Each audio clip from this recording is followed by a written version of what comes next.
Billions of years ago, before the Imperium even dreamt of its reign, a silent terror stirred. The Necrontyre, a race of fragile mortal beings, faced annihilation. Their star, a dying sun, threatened to extinguish their civilization. Desperate, they turned to the Tan, powerful, godlike entities promising immortality. It was a Faustian bargain, a pact forged in the crucible of survival, a decision that would shape the galaxy's destiny. The promise of immortality was tantalizing, a light in the encroaching darkness of oblivion. But the cost would be far greater than they could ever imagine. The transformation was excruciating, a tearing away of their humanity, replacing flesh and bone with cold, unyielding metal. Their souls, their essence, were trapped, becoming the silent, emotionless warriors we know today. Among the Necrontyre, one rose above the rest. Sarek, the Silent King, was unlike the others. Even in the midst of their agonizing transformation, he held on to a flicker of his former self, a faint echo of the emotions that made him human. He witnessed the horrors of the transformation firsthand, the sacrifice of his people, and in that horror, he forged a determination. He would lead them, he would guide them, he would ensure their survival, even if it meant bending the very fabric of their existence. He knew the cost, understood the terrible price paid for this immortality, but he wouldn't let their sacrifices be in vain. The transformation complete, the Necrontyre became the Necrons, an unstoppable force sweeping across the galaxy.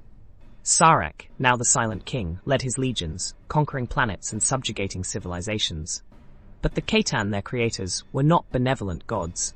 They were capricious, demanding, and their influence corrupted even Sarek's resolve. The Silent King witnessed his people's humanity, their essence, further eroded by these alien gods. His once burning desire for their survival began to twist, becoming something colder, more rigid.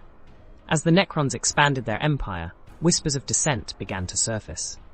The Silent King found himself battling not only external foes, but also internal conflicts. He felt the growing disharmony amongst his people, the silent screams of their trapped souls. He knew this new existence was a hollow victory, a victory won at the cost of their very humanity. The whispers became louder, a chorus of discontent and rebellion, fueled by the Cetan's insidious manipulations. The Silent King's resolve wavered. The weight of his people's suffering, the emptiness of their immortality, bore down upon him. He was trapped, just as his people were. He had hoped to escape the oblivion of his dying son, but had fallen into an abyss of his own making. He realized his success had come at the cost of everything he valued.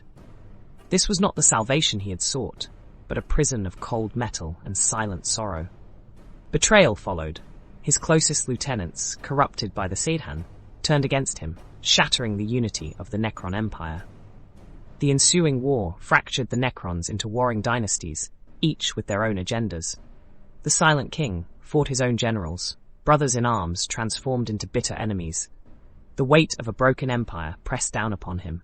A crushing defeat forced the Silent King into a long slumber, his body encased within a stasis field, hidden within the heart of his tomb world. The Necrons, devoid of his leadership, continued their brutal conquest, ruled by ambitious and power-hungry pharaohs. He was a figure of legend, his name muttered in hushed whispers among the dynasties he had once unified. The slumber was not peaceful, however. Sarek's consciousness lingered trapped in a state of tormented awareness, watching his creation decay into chaos. His dreams turned into a chilling nightmare. He bore the agony of a fallen king, enduring the silent screams of his people in their metal shells. He felt their pain, their frustration, their lost humanity. After eons of silent suffering, an event of unimaginable magnitude triggered the Silent King's awakening. The threat to the galaxy was unlike anything before.